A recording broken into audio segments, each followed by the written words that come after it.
All right, good afternoon, everyone. My name is John Tunheim. I'm the Chief Judge of the United States District Court in the District of Minnesota in Minneapolis, and I'm very pleased to be the moderator this afternoon for this discussion. Before I briefly introduce our panelists, a couple of housekeeping matters. If you are seeking CLE credit for this session, there's a QR code on the back of your name tag that has to be scanned by one of our volunteers. And if you leave it early, there's a CLE sign right back there. If you leave early, it should be scanned as you leave, so you'll get partial credit for attending today. We're going to have a brief Q&A session at the end. We're going to try to leave 15 or 20 minutes for that. Please ask the questions from the microphone. We are taping this panel discussion today, so please make sure your phones are on silent so it doesn't disrupt the taping of the session. If you would like to tweet about the session or your convention experience, the ACS's Twitter handle is @ACSLAW,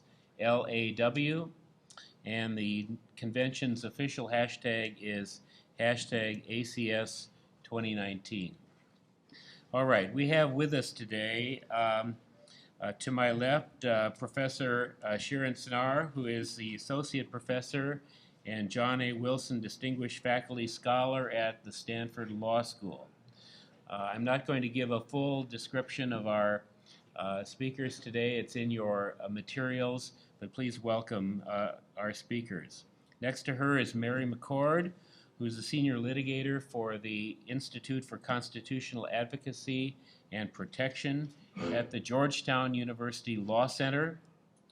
And next to her is Jamil Jaffer, who is the founder and executive director of the National Security Institute, the George Mason University, Antonin Scalia Law School.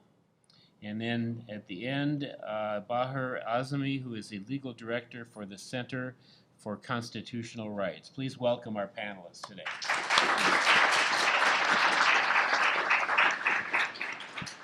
So today we're going to examine the doctrine of judicial deference to executive branch decision-making in the context primarily of national security-related decisions, but also in the conduct of foreign policy and in immigration policy matters. Let me first note that this is not a Trump administration issue, although I will say that this administration has perhaps sharpened the debate on this subject, but this has been with us for quite a number of recent administrations as the battle between the executive branch and Congress and the court system has been sharpened. So the question is judicial deference to the executive branch a practical doctrine that's rooted in the executive expertise and judges' little experience with national security related matters?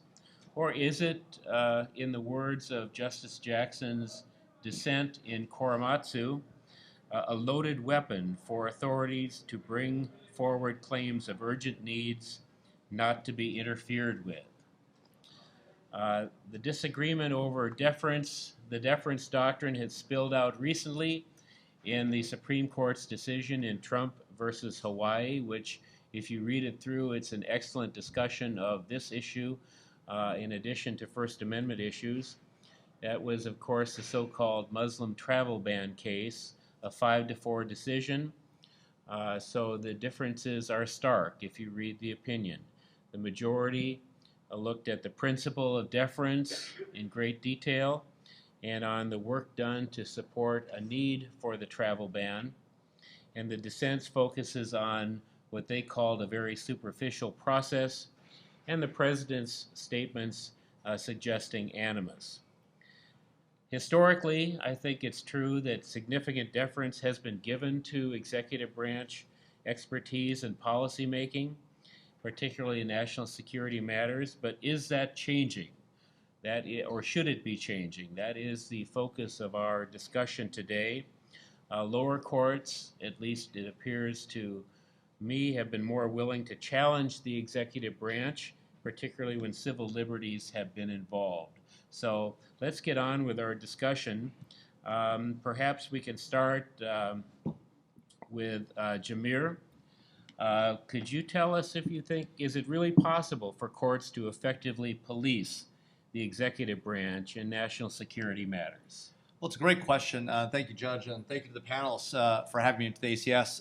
It's always great to be at ACS events. One of the things that I love about your organization is that you really do want to have a diverse set of views and have these conversations openly, and it's something that I really appreciate. So look, I think that it's very hard for courts to police national security decision-making, in part because, as the judges in these cases rightly say, they don't have the expertise in this area. They don't have the benefit of all the intelligence information. They don't have the benefit of all the briefings that the executive branch, the officials of the executive branch get, not even as much as members of Congress get. Right? They have very limited, a limited sort of knowledge and capability in this space. It doesn't mean that a lot of our judges haven't come from national security backgrounds. In fact, a lot of our judges have come out of the executive or legislative branches that have worked on national security issues, but their knowledge isn't necessarily current. And their knowledge of the threat, the knowledge of the policy landscape, and the knowledge of what the government is doing exactly to address those issues. And so I think the judges are being honest and upfront when they say in these cases that it is outside the judicial ken to decide some of these issues. That being said, I think what you've seen, I think that you've diagnosed in some ways the problem exactly right, which is that a lot of times we've seen judges, recently more willing to get involved in these issues. All the way up to the Supreme Court, we've seen the role that the Supreme Court itself and then the lower courts have played in FISA litigation, stuff that Mary and I both worked on in the government. In the Gitmo cases, we've seen the court be very involved in litigating or making decisions in active litigation about national security matters and saying to the government, no, your claims of national security priority or not us not being authorized to look at these issues, or your information need to be classified or outside the judge's view, are not appropriate, and we will take action here. At the same time, you still see courts also saying, well, where they don't want to decide cases, well, this is a really hard issue, this isn't really our job, and this is a larger problem with the political question doctrine writ large. It happens to be particularly pressing in the national security space. But I do think that courts are more involved, and the question then becomes, do you want them that involved? How involved should courts be? Where is the right place? I think you're right. It's been in cases where civil liberties have been at stake. And that perhaps is the most important place for courts to be involved, where they're looking at the rights of individuals against the government, because the government's national security claims will always be more robust in that space. And that's a place where we have to have a neutral third-party arbiter to make those judgment calls. And so it's probably most important in the civil liberties space, but the question is when, where, and how. And that's a hard one. Shirin, is judicial competence really an issue here in these cases? Yeah, I would like actually to respond to a few points related to that question.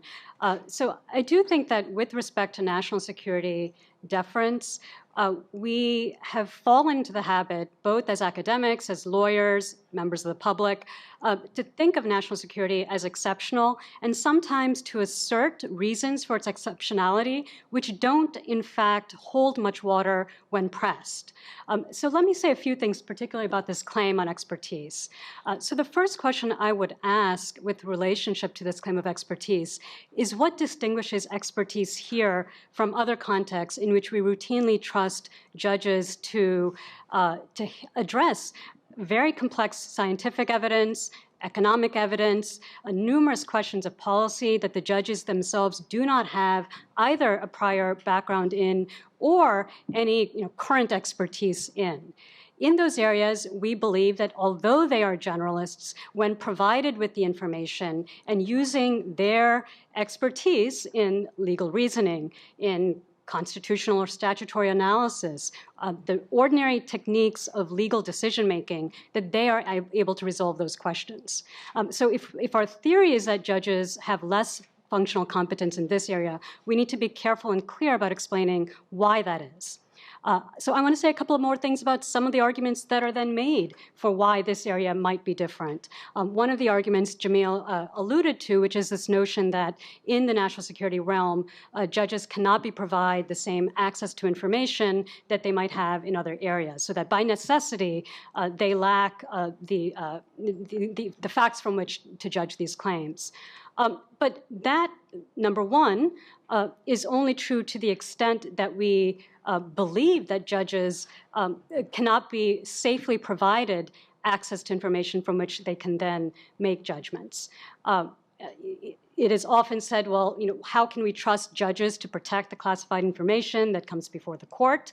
I think it's interesting that we have this level of distrust in judges' protection of classified information when, to my knowledge, there has not been an incident of courts failing to secure classified information entrusted to them.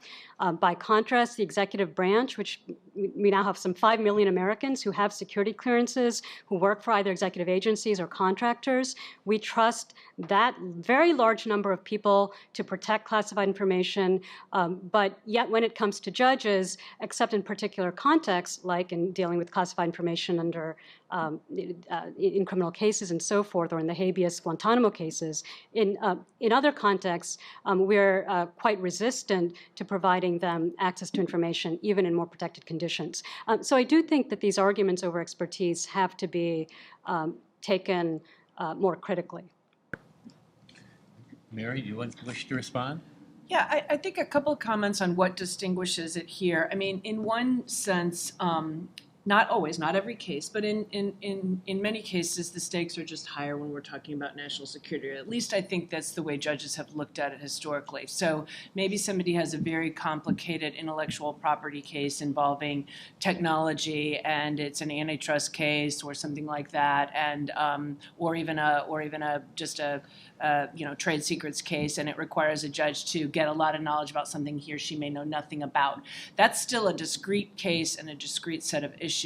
And I agree with Shrin that I don't have any concerns. I've never had any concerns with judges having access to classified information that they need to have access to in a particular case. And most of my experience has been as a prosecutor and then head of the National Security Division at DOJ. A lot of it were in criminal cases where there routinely classified information is shared with the judge. It is not routinely shared in all circumstances with the defendant. It's shared with the judge, so the judge can make certain rulings, and we can talk about that if appropriate, but that's really kind of a different topic. But what's different, I think, about some of the cases, and this is why I think when we think of deference as a as sort of a blanket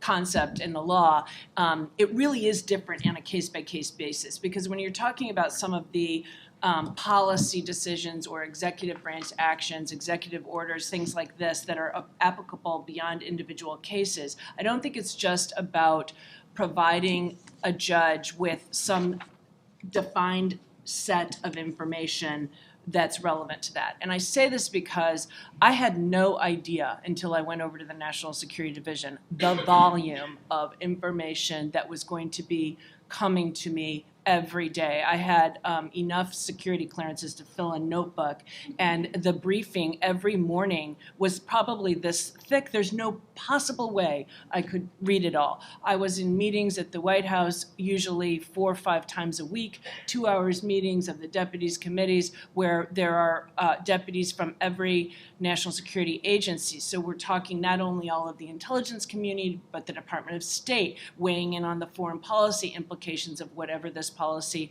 might be, the Department of Homeland Security, the Department of Defense, the Department of Commerce in some circumstances, and on and on and on. So I think part of the difficulty and the reason I think that this is developed is not because of any concern over some discrete body of classified information that might be relevant in a particular case involving a discrete issue, to which I think most of us have no quarrel, and which is why we've seen some things in individual Guantanamo Bay cases, habeas cases, and the like. We've seen courts get access to all of that. I think the deference comes from a recognition by the courts that they're never going to have that cumulative body of knowledge over time that the executive has as they're making policy decisions, and it's not able to be put into one folder and given to the judge.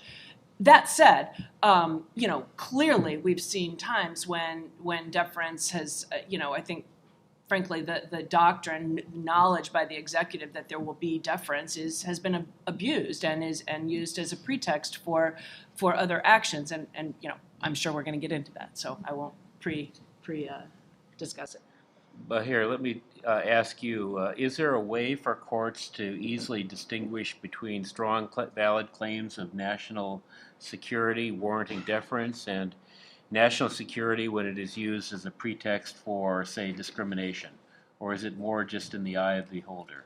I think that's a good question. I think from my perspective, which has been litigating human rights cases against assertions of national security against the federal government for 15 years, I find that distinction now is almost impossible to make because of the unbelievable narrative and political force invoking national security has had over the past 15 years. And it's interesting to even think about what we mean by national security. I mean, I don't think of it as sort of national defense, the marshaling of resources to repel an attack, or the general notion of police power to protect individuals. It has, I have observed, or at least I perceive, taken on the sort of status of some kind of civic religion,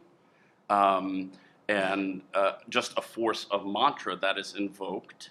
And I would say that the question about expertise, from my perspective, is not really one about judgment.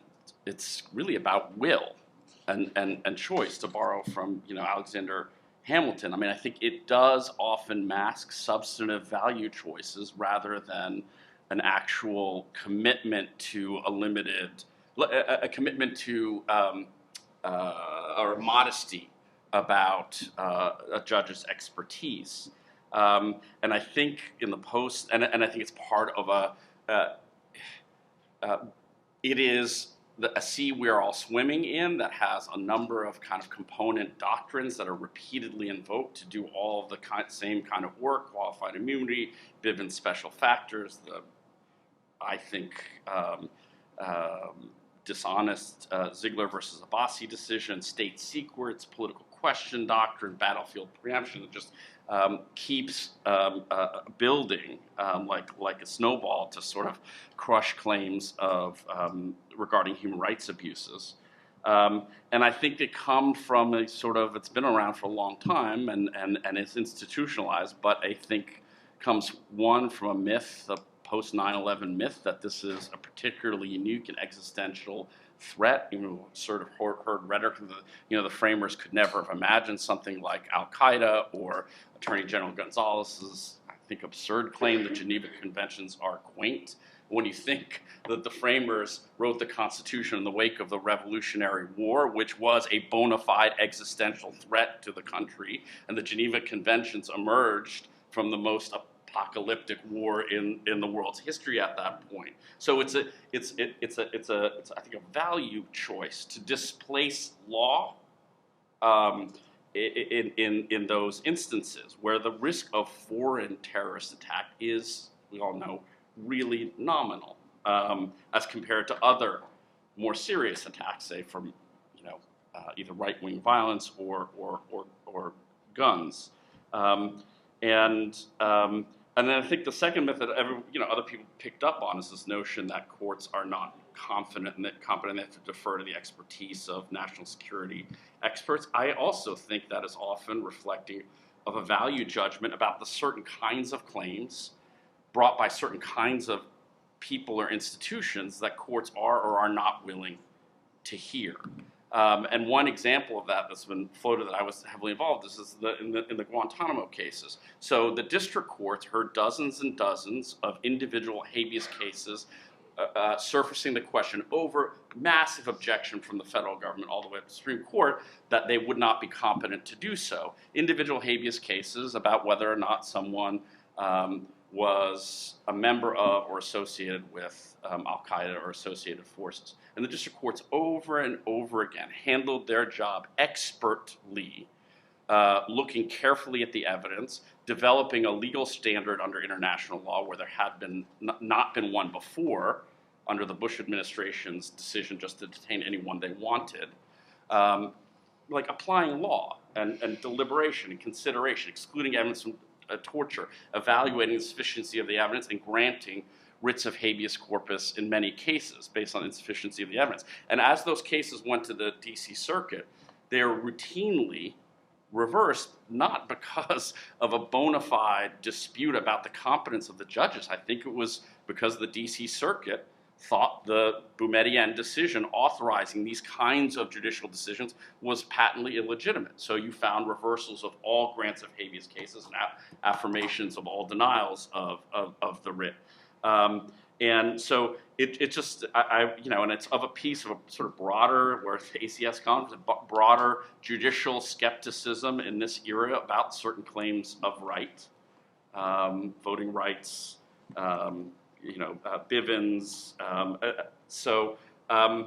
I think it's a choice, and it leads to, and I'm sure we'll talk about Hawaii versus Trump, it leads to, from my perspective, a decision that produces something like that, an inability to distinguish what looks, to me anyway, as obvious discrimination from just a resort to a sort of reflex, we must defer to the president no matter what. Go ahead, sure.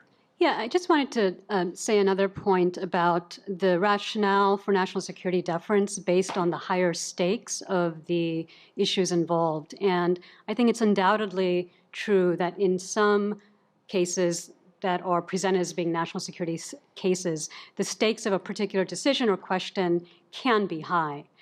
I also think it's true that the stakes of many non-national security cases can be equally high, and the categorical distinction that justifies exceptional treatment is overbroad. So just to throw out a couple of examples of cases that we don't typically think of as national security, you could think about something like the opioid crisis, where in a single year we have more deaths from drug overdoses than we have had military casualties in the Vietnam War plus the 2 Iraq wars put together. We don't assign that set of issues a national security label. So clearly it's not just the stakes in terms of loss of life and devastation to communities that's driving what's in that category, and not some other set of considerations. There are gun violence, seatbelt laws in terms of thinking about the consequences in terms of loss of life. So it's not the case that there's some singular distinction in terms of consequences from decisions we typically think of as national security. Yet I would agree with Bahar that our framing is such that automatically the very label of national security evokes for us some sense that there's an existential threat.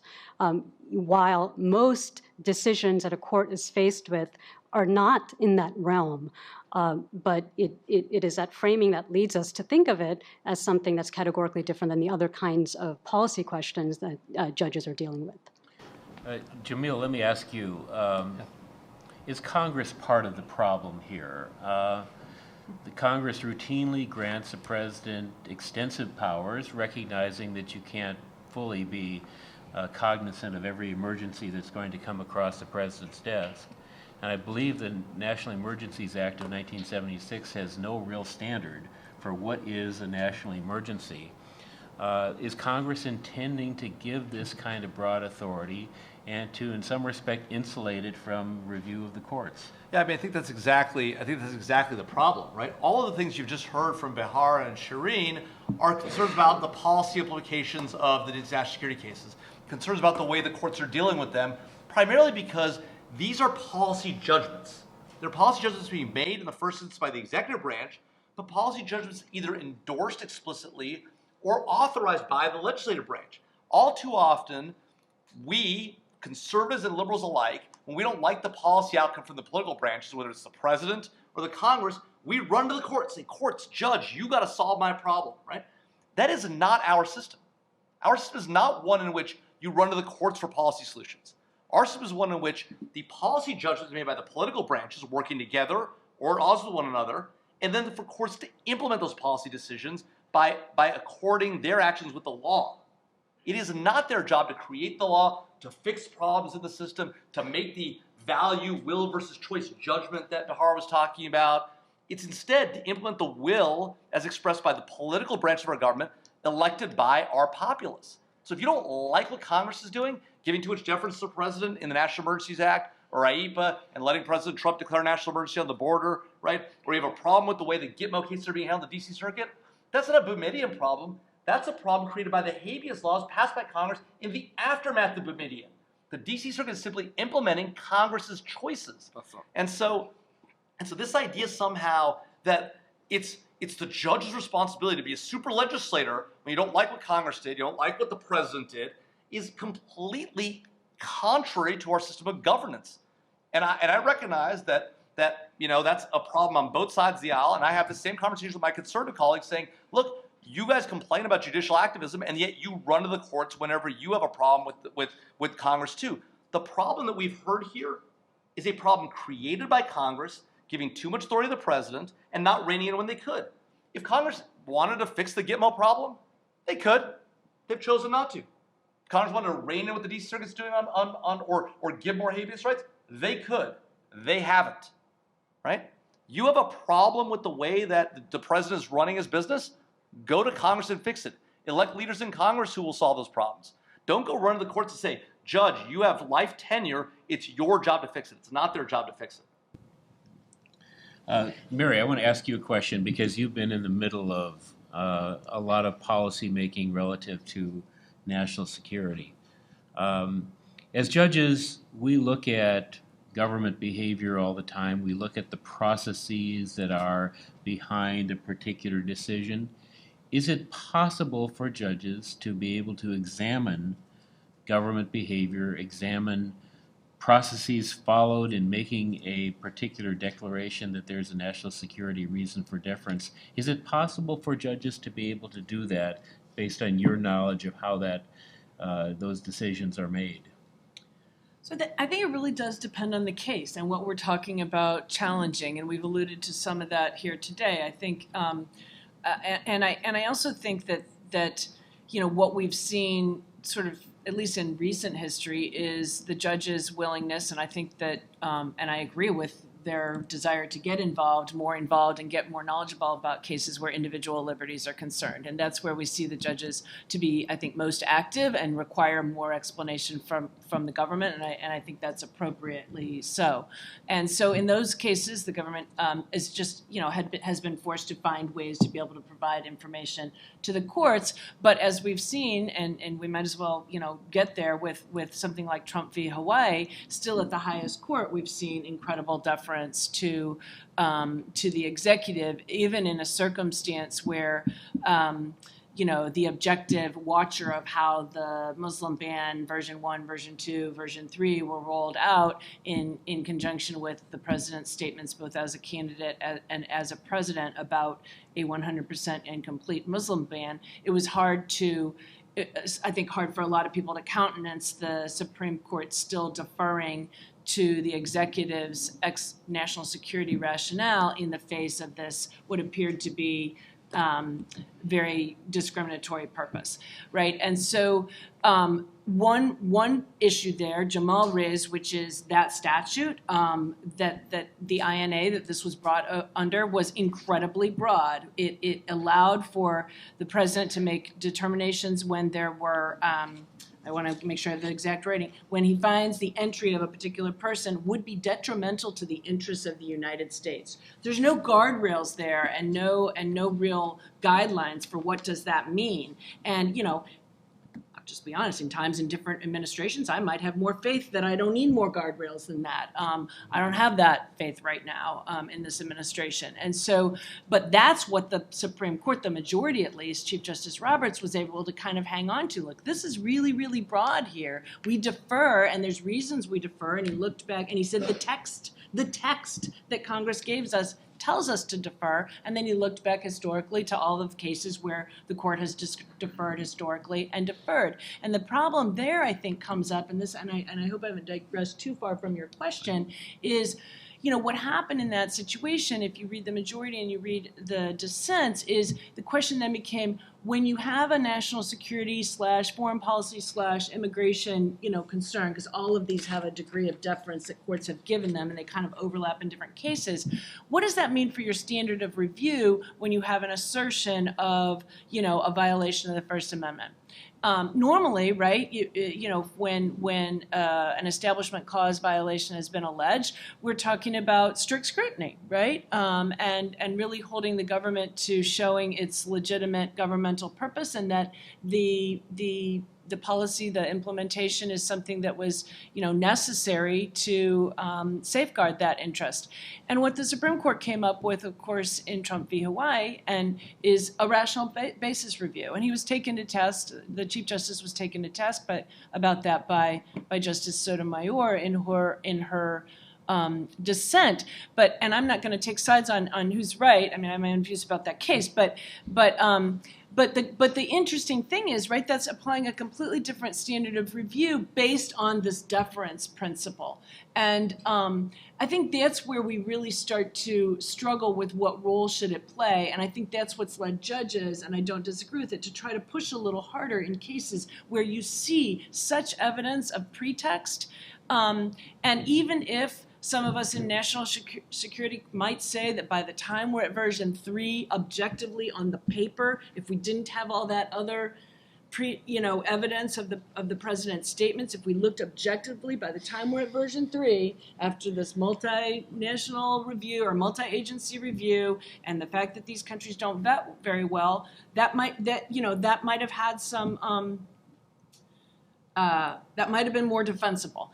The problem is you have a situation where by the time you're at version 3, you maybe have something that on paper, looks a little better from a national security perspective as protective of legitimate national security goals. But how do you balance that against this incredible history of the president, showing his utter discrimination against Muslims? And what do you do with that? And what's a court to do with that? And I think, I don't know.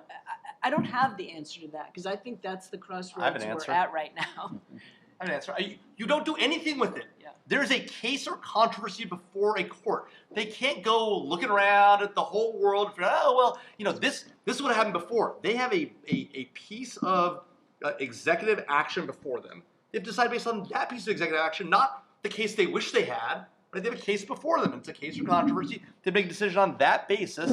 And the fact of the matter is that if this was a Muslim ban, by the way, I'm Muslim. I don't like what the president said about Muslims. I don't like the president personally, right? Okay, I signed that early March 2016 letter, okay? But if this is a Muslim ban, this was the world's worst Muslim ban ever. It let in people, it did not bar any Muslims from the world's most populous Muslim countries, whether you're talking about Indonesia, whether you're talking about Saudi Arabia, Pakistan, right?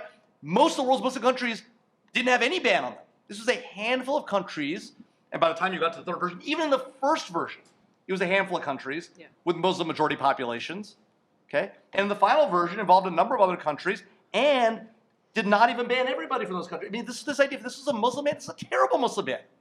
Horrible. I mean, like the president says, oh, wonderful, amazing, great. This was awful. Not good at being a Muslim ban, right? And so this whole... Except the Muslims who can't get in. From the countries where they had problems vetting. Yes, that's right. But by the way, it didn't just ban Muslims from those countries. It banned everyone from those countries. Right. So to be clear, it didn't just ban Muslims, right? And so the court has to decide. And the other thing the court has to do, it's really crazy. Could you imagine this? The court has to apply the law. The law passed by Congress and signed by the president. The law that you read, that's not something the majority hung its hat on. It's a statute enacted by Congress and the president. It can still hang its hat on a statute. But hanging its hat on, it's called interpretation. It's called reading the law, and the law is very clear. It gave the president wide latitude to bar anyone at the border. Now, you may not like that law. I might not like that law. That law might have been used against Muslims or against Muslim-majority countries, a handful of them in this case, okay? But that's the law passed by Congress. You got a problem with that? Go change the law. Courts cannot modify the law because they don't like the way it's been applied. It's not their job. If we do that, we live in a lawless world. If judges are authorized to do that at every turn, then our political system, our system of bicameralism and presentment means nothing. So you got a problem with that, go change the law. The law itself was not facially unconstitutional. So you got to go change that law. You don't want to give the president that deference? Great, I buy it. You don't trust this in this president? Awesome, go change the law. But the answer is you don't go run to the courts and say, you courts, go rewrite the law because it doesn't do what you like it to do. Sharon? Sure. There are about 20 things I want to respond to. I'll hold myself to maybe 3 or 4. But first of all, it has never been the law in this country that you need to discriminate against every member of a group in order to have a discrimination claim against some members of those groups. So the idea that the Muslim ban isn't any less of a Muslim ban because it does not identify every Muslim country in the world to exclude is completely against anything our discrimination law. Next time an African American tries to bring a discrimination claim against a company and the court insists that the company must have discriminated against every member of that group in order for that one individual to have a claim, then we can talk about something like the argument that you have just made. Some of my best friends are Muslim. Second, I happen to be one, just to be clear. It's not Right. I'm not making fun of you. But this isn't about identity. This is about what we view as justice, and I agree, the state of the law. The second point is that we are not talking about, in the case of the travel ban, asking a court to look at some broad external history that was disconnected from the very policy in question. So the third version of the travel ban was issued by the president some days after he tweeted a story that he likes to tell about General Pershing in World War II, that apparently General Pershing, I think this is an apocryphal story, but that has not stopped the president from citing it, that apparently the story goes that General Pershing decided that the best way to stop terrorism by Muslims in the Philippines was to summarily execute Muslims in bullets laced with pig's blood. That was repeated actually multiple times, but most recently by the president days before issuing the third version of the travel ban. Days after issuing the third version of the travel ban, the president tweeted a series of anti-Muslim videos involving purported images of immigrants in Europe crushing disabled children on crutches. So to say that we should put aside, that a court should put aside all that evidence leading up to and the very days before and after the travel ban and pretend that that set of statements did not exist or had no relationship to a policy from which you can draw a series of dots directly to prior comments and continuing comments by the president, I think is asking the court to put its head in the sand. That's not fidelity to law. That's not fidelity to congressional policy judgments. That is saying that whatever standard of deference is being applied, you are willing actually to overlook an entire corpus of statements and pretend that there is no connection, in fact, to the policy before the court. And I'll make just one final point, if I may, that we don't need to deal with even the statutory arguments that you cited. I agree, in fact, that the congressional grant of authority to the president to exclude individuals without much reason was fairly broad as written. We could talk further about how that was then changed by the 1965 immigration law, but rather than get into it, I just want to make a point about the Constitution, that is supposed to be our highest law. So even if you buy the idea that Congress had given too large a grant of authority to the president that was effectively unconstrained, I don't buy that entirely, particularly with reference to later legislation. But there's a constitutional obligation at stake here, not to overlook discrete evidence of animus that is in front of you and that can easily be causally connected to the policy issued. Well, here, you've been waiting patiently down there. Not so patiently, I apologize. I want to say a word about stakes, a word about courts, and a word about the Muslim ban. With respect to stakes, I think Mary and Shireen put it well. The assertion is typically the stakes are really high, and that is a one-way ratchet in favor of national security. And I think my point is courts are blinded by that articulation of stakes and can ignore the stakes that come from an individual victim of severe injustice. And that leads to what I think are perverse results in a number of national security cases. And with respect to the role of the courts, I'm a bit confused about Jamil's point. Certainly, one could go to Congress and try and fix a problem. But that is separate and apart from the judicial role, and I don't know if judges are internalizing an expectation that they cannot say what the law is, per Marbury, on an expectation that someone would not run to the courts, as you sort of disparagingly say, but run to Congress. With respect to and some concrete examples, with respect to the habeas jurisprudence in the D.C. Circuit, they were not interpreting the MCA that had been struck down in Boumediene.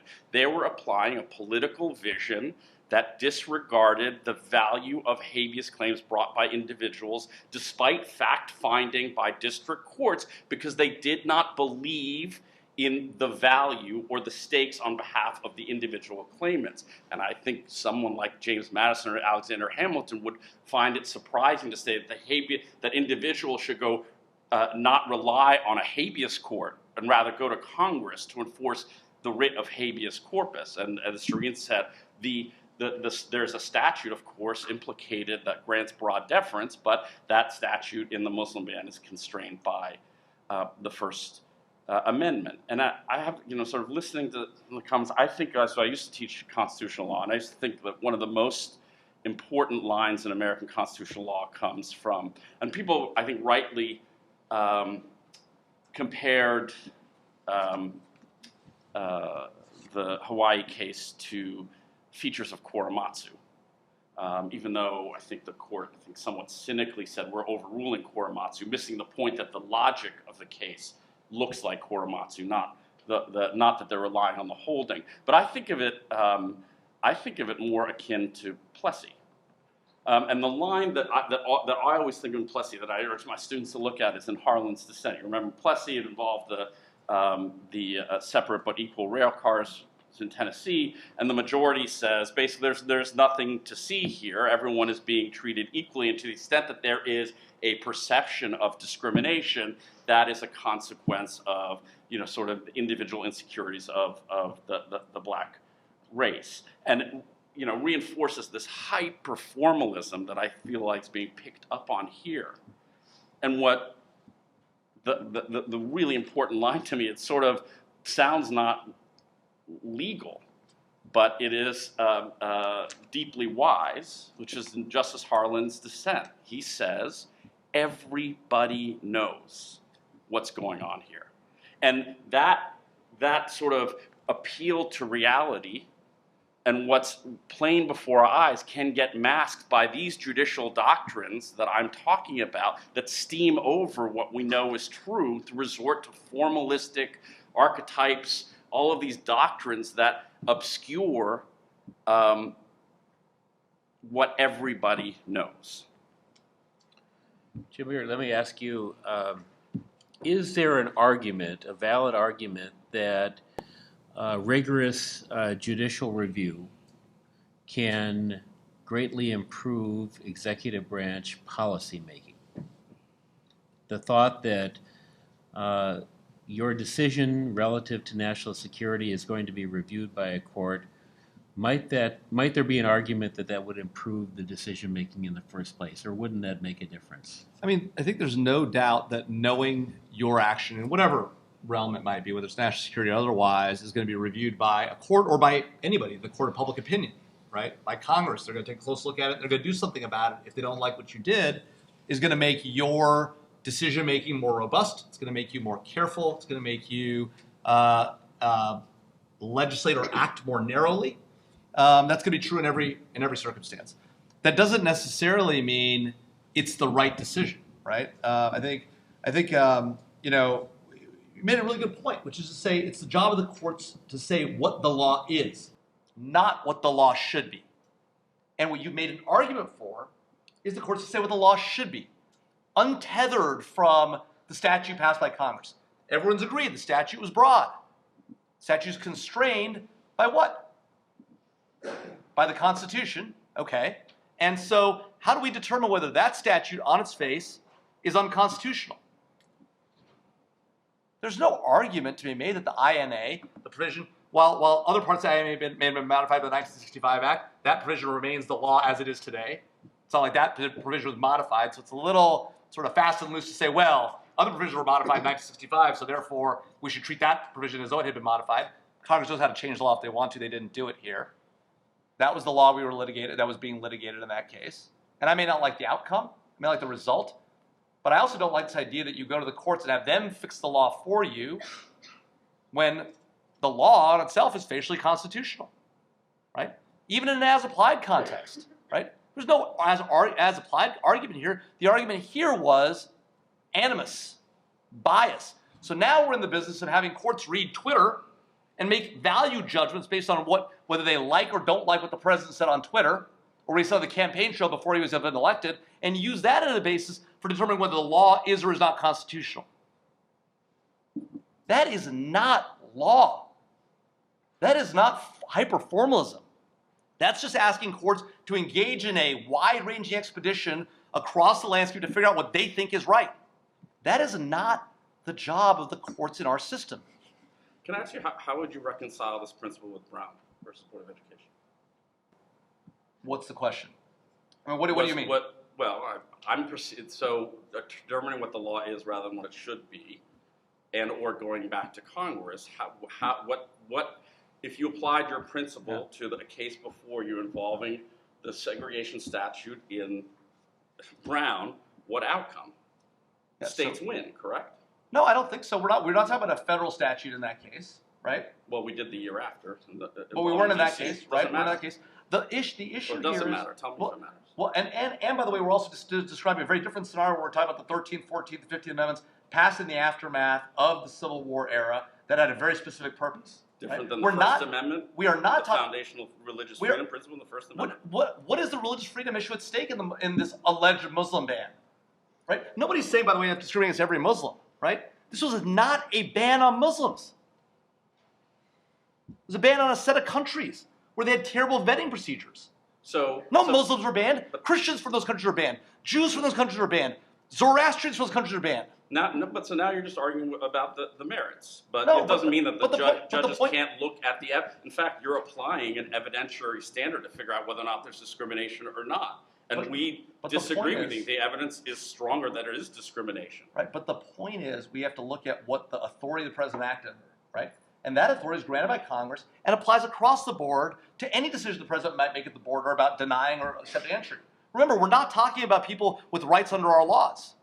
The people being barred from entry to the United States are not U.S. citizens. They're not U.S. green card holders. They're not even U.S. visa holders who are actually carved out of this decision. These are people who have no rights under our laws. Foreign nationals living outside the United States who seek entry to our country. Congress has made the judgment, a considered judgment, that the president, the executive branch, has the authority to deny anyone at the border for almost any reason. You don't like that judgment? Good, I get it. I came here as an immigrant. I was born in Canada. My family came to Canada from Tanzania. My family historically goes back 3 generations to India. I'm a chain migrant. So I get it, right? We want to change the law, we should change the law. But the president acted under his constitutional authority and his statutory authority granted by Congress. This idea that judges go running around reading Twitter to figure out whether the president did it because he doesn't like Muslims is lawless.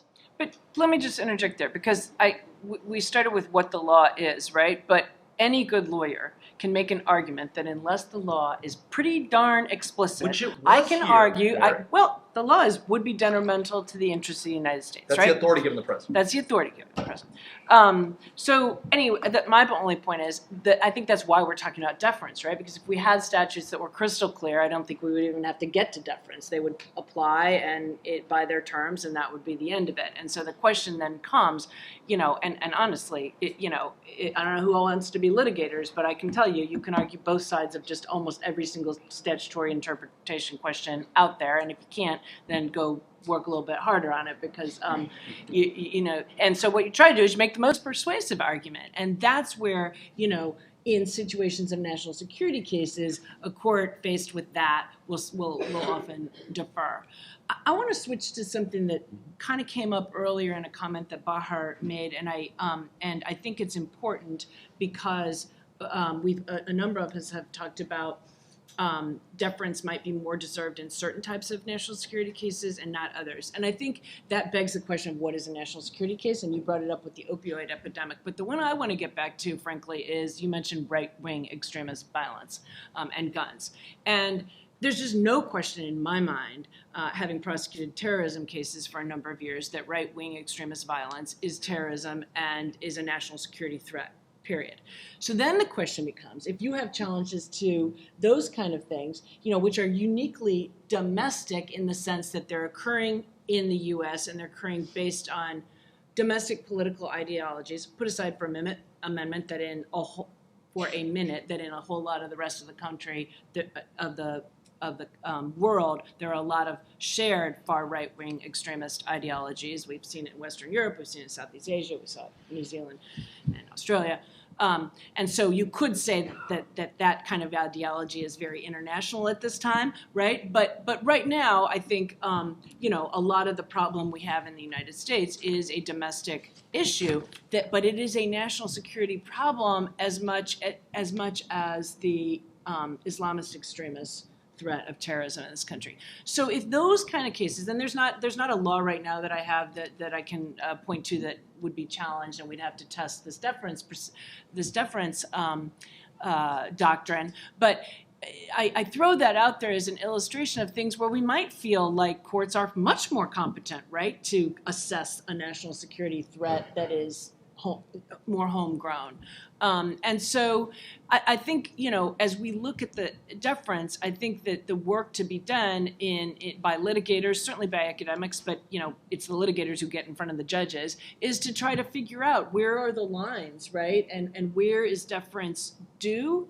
And where should courts be more probing? Because what is national security, I think, is much more difficult to ascertain now than it used to be. I'll throw another example out there as well, and this is an area where there has been executive action taken, which I support, and that is with respect to cyber threats to our critical infrastructure and to even our economy through the theft of intellectual property by nation states, not by by criminals it's also a problem, but when nation states are stealing our intellectual property for the benefit of their own, oftentimes state-owned enterprises, that becomes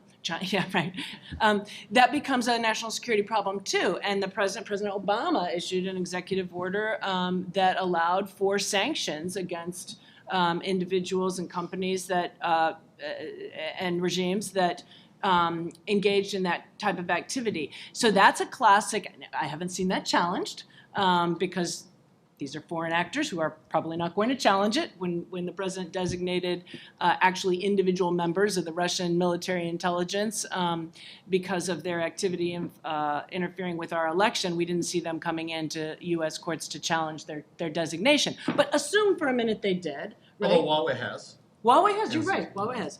So that's an area we might feel very differently about the deference. It is so, and maybe you wouldn't, but I would suggest that there's differences in that type of executive action for national security reasons that really are the areas where it's going to be much more difficult for courts to grapple with all of the foreign policy and trade and national security implications, because some of these implications are about vulnerabilities that are not publicly known, that can cause disastrous damage to our critical infrastructure and to companies. And these might be areas where we'd feel more comfortable in contrast, for example, to the travel ban and other things that affect individual liberties.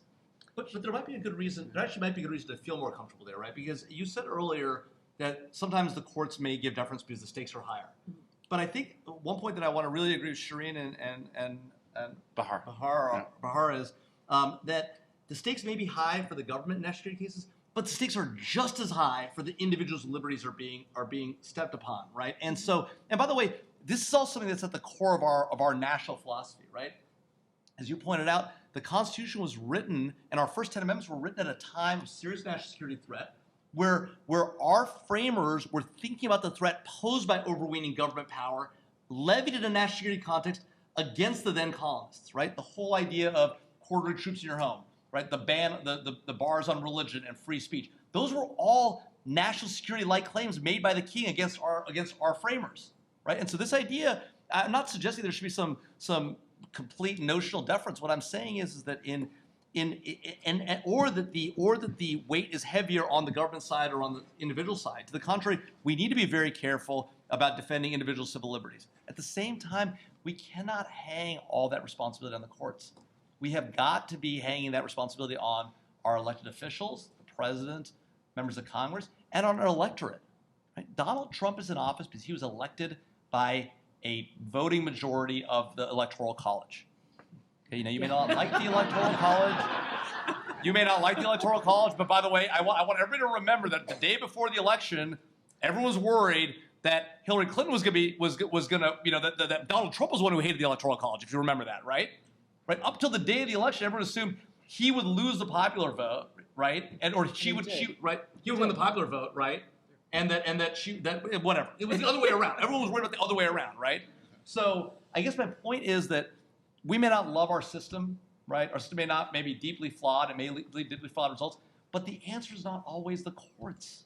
We are addicted to this when we don't like the outcome of elections with the Electoral College or what Congress is doing, what the president is doing, we run to the courts. That is a poor addiction for this country. At the end of the day, if you want to support our democracy and you believe in our democratic process, the solution to that problem is go get a voting majority and make that voting majority effective. And you have a problem with the president today, right? Democrats control the House. It may be an uphill battle to impeach the president and the Senate.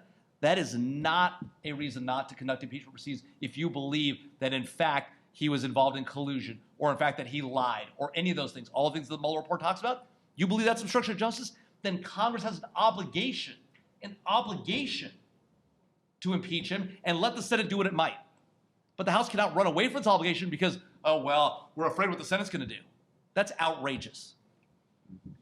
Shireen? Yeah, I just wanted to say a couple of things. I think probably all of us are in agreement that Congress could and should do a lot more to put limits on national security powers when there have been overbroad delegations, for example, in the National Emergencies Act and in the statute we referred to earlier. But again, I want to just second Bahar's point that is not separate, that's not in contradiction to also using the tools of judicial advocacy. I also wanted to mention, since you previously mentioned the National Emergencies Act, and just a point of information that we should keep in mind about that, when Congress legislated in 1976 and granted fairly broad power, it is right, for the president to declare a national emergency and then have recourse to certain other statutory powers, it expected that congressional action by majority vote would be a check on that exercise of national security power. In 1984, the Supreme Court ruled in INS v. Chadha that bicameralism and presentment was an obligation. It overruled an attempt to pass a one-house veto of legislation. And as a result of that, now when Congress, both houses of Congress, votes by majority vote to overturn a national emergency declaration, that's not effective.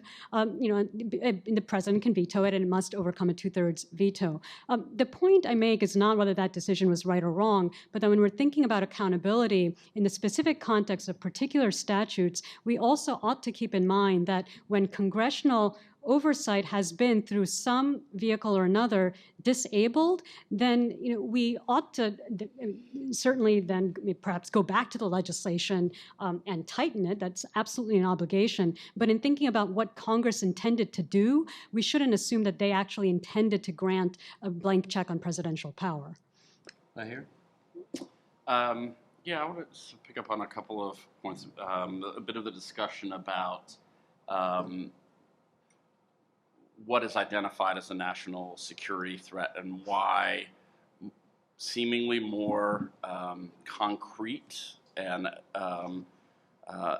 expansive threats to individual safety, like from gun violence, are sort of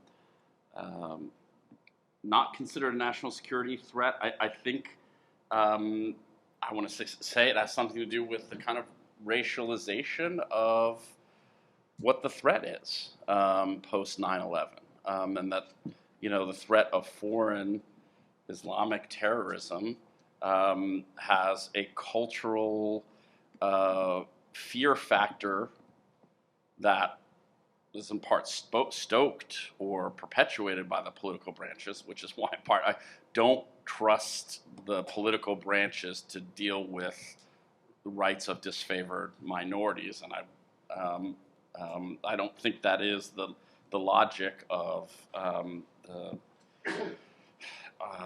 our post-Brown jurisprudence.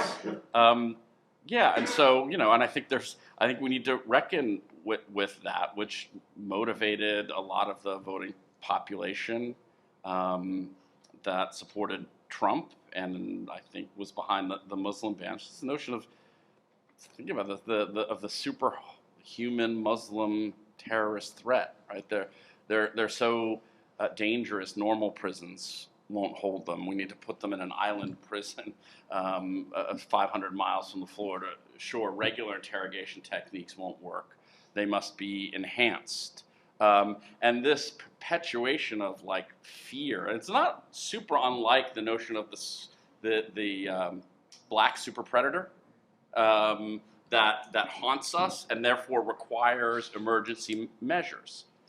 Women and children run for your lives, and it's just not objectively borne out. So we need to, I think, interrogate carefully how that happens. And again, that's why I really have a great trust in government. And I think sometimes this national security doctrine has really distortive effects. And I want to take one example of the invocation of state secrets, which was so broadly deployed by the Bush administration to kill cases involving for example, the extraordinary rendition of individuals to torture.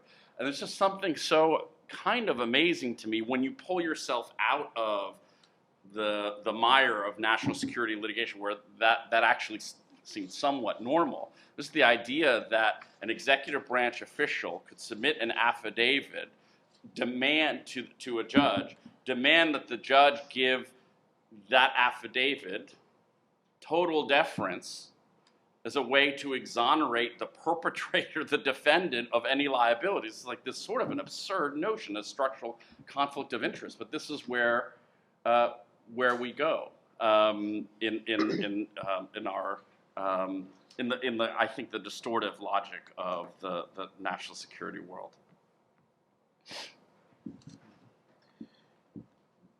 It's a slightly different view here, and we're talking about judges giving deference or not giving deference, as the case may be, to the executive branch.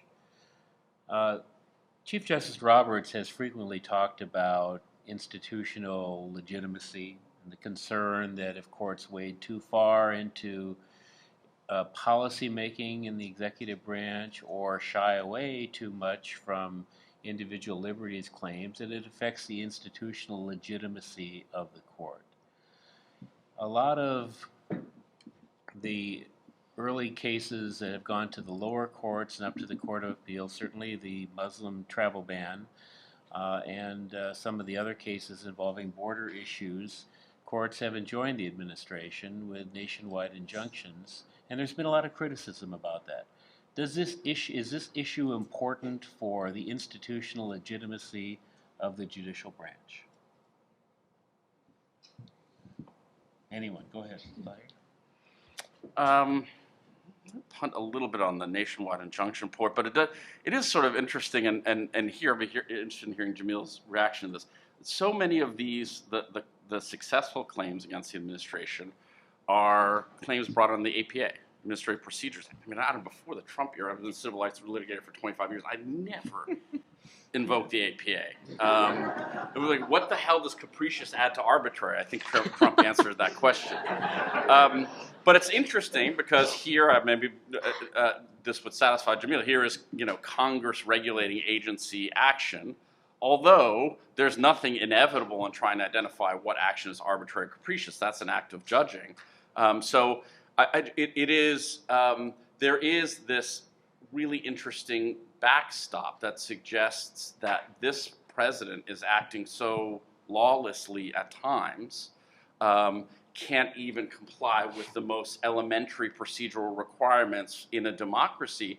And it's having never thought about the ABA before, it should be designed to regulate the way in which entities make decisions so they are not arbitrary, separate and apart from substantive values. And I think that's been, for me, a real high point of our democratic legitimacy, regulating arbitrary executive action through a statute that demands that the executive act pursuant to rational procedure. So we can thank Trump for making procedure great again. Yeah. Well, I think. Oh, sorry. Well, I was just going to say, I think that's also, we didn't see that many nationwide injunctions until this administration. And I think it's in part because of what Bahar just said, like we're seeing such arbitrary and capricious action that judges who are seeing a case in front of them realize whether they're in California or they're in, Chicago or Philadelphia, that the impact of the action that is being challenged in their court is far beyond their jurisdiction. And I think they feel, we're talking about things like DACA and TPS and the border separations and things that, now border separations aren't necessarily along the border, but these are other issues that are nationwide. And I think that's why courts have felt, there's judicial doctrine around it too, compelled to go that far. So to your institutional point, I do think that there's a lot of criticism for that. I understand and sympathize with and urge the courts that have done it to do it because of the really dramatic impact of the policies and things that have been challenged and enjoined, and because of the inefficiency of having these be litigated in, now oftentimes they are being litigated in multiple courts, but the inefficiency of having each case just apply in that one jurisdiction. You obviously are going to end up, or not obviously, because in many cases there hasn't been much of a conflict between the lower courts. Sometimes there's maybe one outlier and a lot that are in agreement. And things have gone up to the Supreme Court much faster than we've seen traditionally, in law. And I think that's partly because of the importance of the issues that are being challenged, the importance of the policies that are being challenged, and their effect on an immediate basis on so many people around the country that courts have just felt like they had to go there. So, the institution may be taking a hit, but I think there are responses to it, and I'm hopeful that we'll get back to more of a set of normalcy and rule of law, because frankly, if the administration was abiding by the rule of law, we wouldn't have so many APA challenges. I also knew almost nothing about the APA, but it's my friend now. And so, I think, I hold out hope that we'll be able to have an adjustment at the end of what, I'm just going to be frank, what I hope is only 2 more years and not longer than that. I hope we'll have an adjustment. But the fact is, the longer we're away from rule of law and the more that the things that are abnormal and outside rule of law become accepted by at least certain segments of the population, the harder it's going to be to kind of get back into a more wow. Okay, well, a more normal situation. I was hoping that wasn't a trapdoor movie. Exactly. I guess I said whatever I wasn't supposed to say. That's it. Shireen, do you have thoughts on this? Well, just a small piece on kind of putting my procedure hat on. I also teach civil procedure. I actually do think the question of nationwide injunctions is going to be a really challenging and difficult one. And even if we had not seen that many of them, I wouldn't say just in this administration, but we actually did see a number of them in the Obama administration on immigration policy and Department of Labor regulations and in other areas.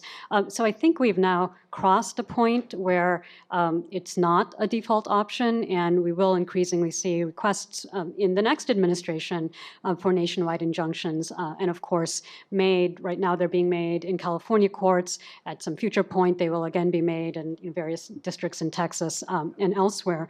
So this does present a challenge, and it's one on which there are principles that can guide judicial decision-making about issuing nationwide injunctions or not. So for instance, factors such as the need for uniformity. Is it possible, feasible, administratively manageable to have a policy enjoined as to just the plaintiffs who asked for it? For example, if it's a set of states' attorney general who request an injunction, it may in some cases be possible to limit an injunction to that group of states who are the plaintiffs in those cases.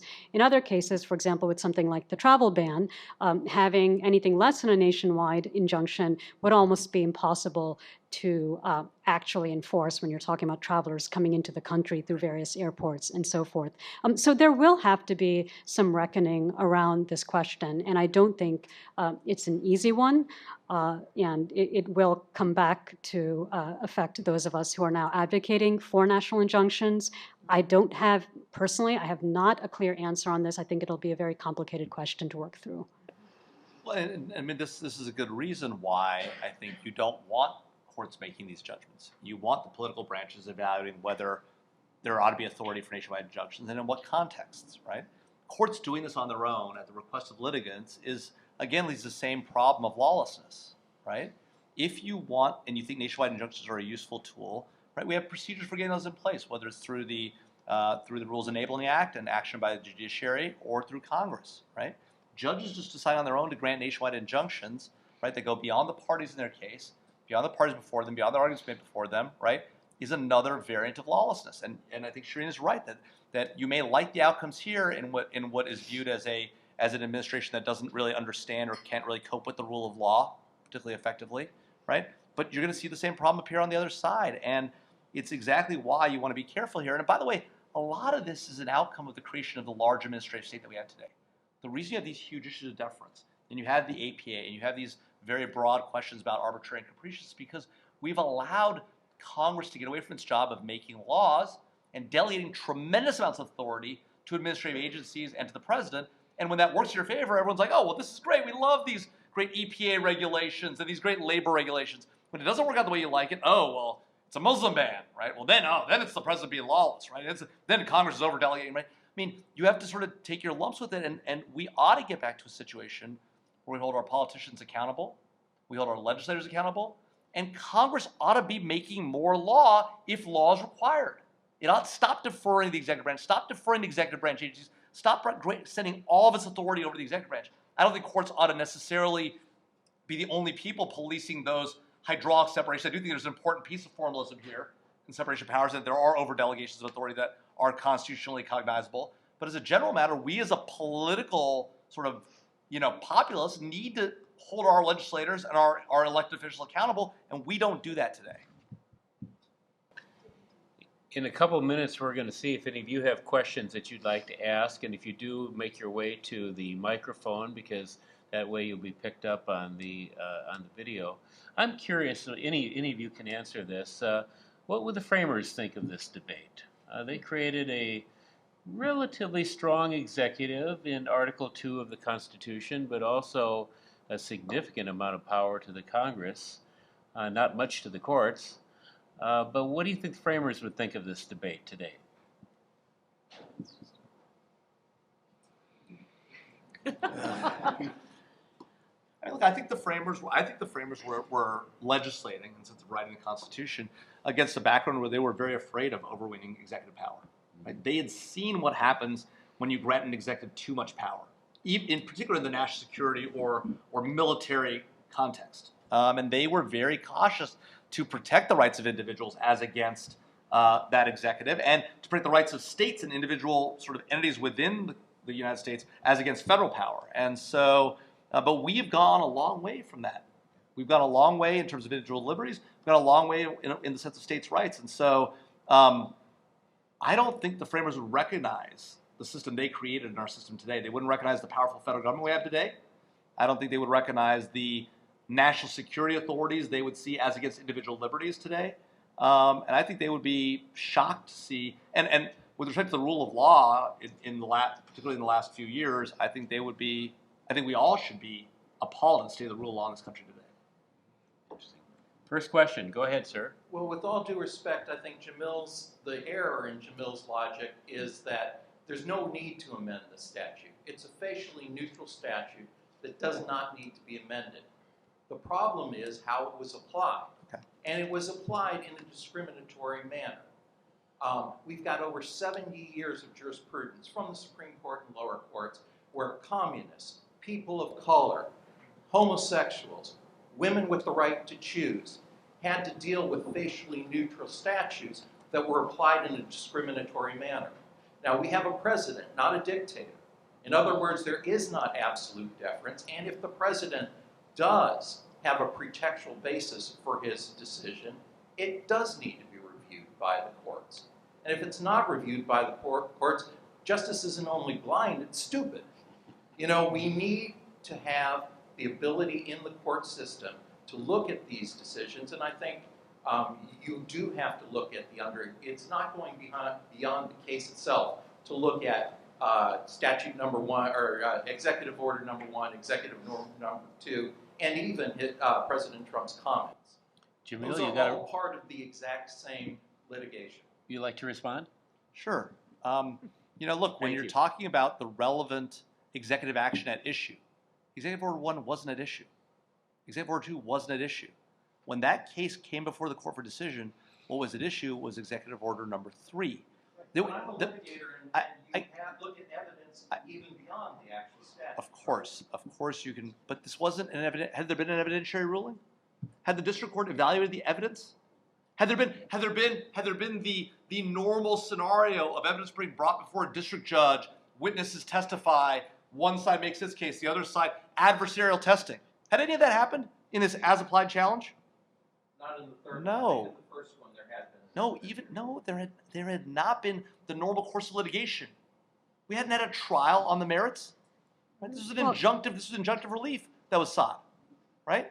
And so this idea somehow that we had the record before, that anybody had the record before them to make the assessment that you laid out, right? Instead, we're supposed to cherry pick a bunch of tweets, right? And look, I'm not going to defend the tweets, right? I'm not going to defend the president. I'm not going to defend the fact that he's a religious bigot. I'm not going to defend that, okay? It may be that too, okay? But the point being, that is not the job of the court to figure out whether the man is a religious bigot or a racial bigot. The question is, did he act lawfully within statute as provided to him by Congress? Does he have that leeway to make that judgment? And the answer, for better or for worse, whether you are like it or not, the answer is yes. But isn't that the legislative history of the executive order?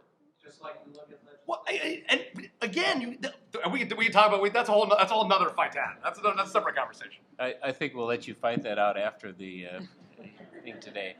Your question, please, sir. Yeah, I'm thinking of this discussion, which has been very illuminating, in light of the repeated invocations of emergencies, national emergencies.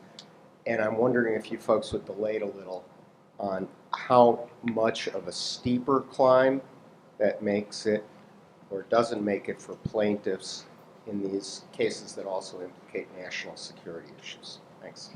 All right, national emergencies. Well, I mean, I think the classic right now is we've got litigation going on all over the country and some early decisions in challenges to the declaration of an emergency at the southwest border and the, pulling money from different appropriations, and more importantly, for purposes of the National Emergencies Act, from that unlocking authority to use military construction funds for something that I think most people would realize is not justified by that. And I think that's exactly, we've seen in Judge McFadden's decision out of the district court here in D.C., basically an unwillingness to get involved in this battle between the executive branch and the legislative branch. And, Jamil alluded earlier to deference being another just a way to avoid resolving a case, just like political question, just like standing often is, just like all the other sort of barriers when a court doesn't want to decide, which I think you're seeing, at least in that case, whereas you saw courts in California come out differently. But I think, if we expect that any one of these at one point is going to get up to the Supreme Court, I think we're going to see a whole nother round, and we're already seeing in the lower courts of this question about deference to the administration on issues of national security, where there doesn't seem to be much support for the threat at the border, and we'll probably see something that looks similar to a Trump v. Hawaii in terms of pretext versus rationale, and the court will have to figure out what kind of standard it's going to apply again in that case. I think but I'm not sure it will get there, because I think that the administration did something very, very clever by unlocking this enormous pot of money, but making the very last to go the pot that needs emergency authority to unlock it, the military construction authority. And at the speed with which contracts are being awarded for building that wall at the border, which is very slowly, I don't see them even getting to the point of needing to use that military construction money until this administration is over, unless there's another 4 years. In which case, I think it's going to make it difficult on standing grounds to get the Supreme Court to rule on this. To be clear, you were not knocking on wood in favor of another 4 years. No, I'm knocking on wood that there will not be another 4 years. Just to be clear. Next question, sir. I'm wondering if we look a little bit forward, like there's so many structural issues in the national security state that need to be reformed. I mean, in the 70s, they had the Church Committee that tried to fix things, and since 9/11, we've had the USA Freedom Act and pushbacks on NSA surveillance, but it does seem like there are still a lot of structural things. The national security state has so much power, some of it necessary and a lot of it seemingly questionable. What are the things we need to look at? How do we look at what the next world should be? I mean, I'm 29 years old, so I've grown up entirely in the post 9/11 world. And I think I would suspect most of the other young attorneys and the law students in the room are like that. I don't even know what the world looks like anymore where we can curtail the surveillance state. I've had to learn everything I know about national security law from this world. What is next? What even could be next to break this fever? I mean, I know there's a lot of other things that have to go into breaking the fever, but we have to at least think about what the next step is. Shirin, you want to take this? Yeah, I can give you what I feel like will be a very partial, very, very partial response, because I think you're right that what we're seeing now is a national security state that is so large, that's so ingrained in our consciousness. A lot of the ideas that we're talking about are so deeply steeped in society, and part of it is why national security has such traction is that it does relate to these very deep-seated sort of cultural fears. It's fear of the other. It is the racial and religious and foreign elements of those fear, and those are hard things to move past. And even our judges, as much as I'm a proponent of active judicial review in this area, I also recognize that our judges, like any other set of human beings or policymakers, are embedded within the same social context. So the same fears, cognitive biases, prejudices of society, all of that comes into play.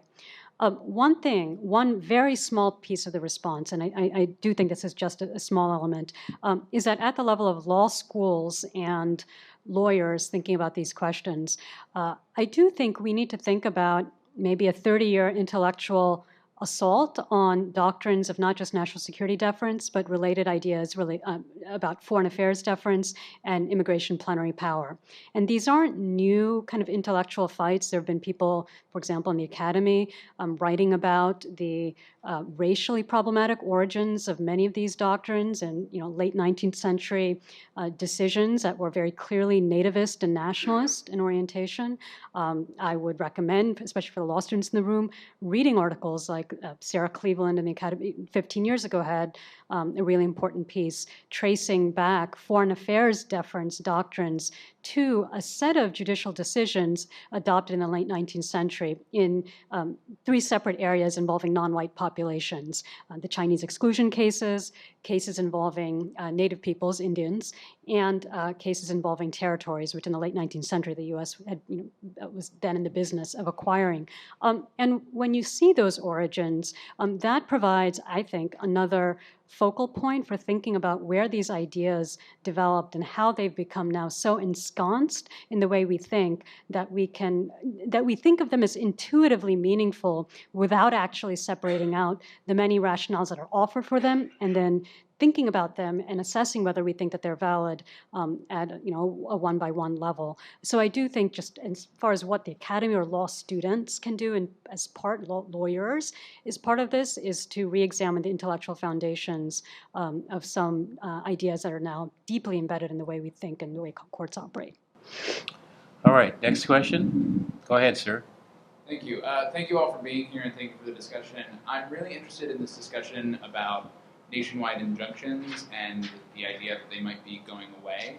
And reasoning through some of the alternatives, I guess I'm kind of stuck because with national security justifications, it seems odd that there would be anything other than a nationwide injunction. I'm not entirely sure why it would make sense that there could be an injunction for a district, or the Third Circuit would have the Muslim ban in effect and the Ninth wouldn't. And I'm wondering if maybe I'm just lacking creativity here, or if the other option is that there are no injunctions at all and those decisions are effectively unreviewable. So if I could just get the panel's thoughts on that, thank you. Bahir? So I punted before on this question. I don't really have a great analysis, and would sort of reflect. Mr. Nottingham and Shireen was saying that it may present a problem of legitimacy if people perceive that litigants can go to the Northern District of California to enjoin Trump, and then the Eastern Districts of Texas to enjoin Obama. On the other hand, there have to be principle, and the Muslim ban comes to mind. I don't know how you would do a non-nationwide injunction. We'll just permit people to reroute their flights to the Ninth Circuit. So it just doesn't seem so. That's where my head went. That's all I'll say. Mindful, I don't have much expertise. Jamil? Yeah, I mean, the background rule that applies is that judges make decisions with respect to the parties before them. They don't make decisions with respect to all the parties in the world ever, right? And that circuit courts make decisions with respect to their circuit, and the law is good in their circuit until the Supreme Court decides it. And that's why we have cases where there are different laws in different jurisdictions, right? There are different standards of review. There are different applications of the same federal law in different federal circuits and different federal district courts. This is not an uncommon situation. It happens every day in federal courts around the country, every week.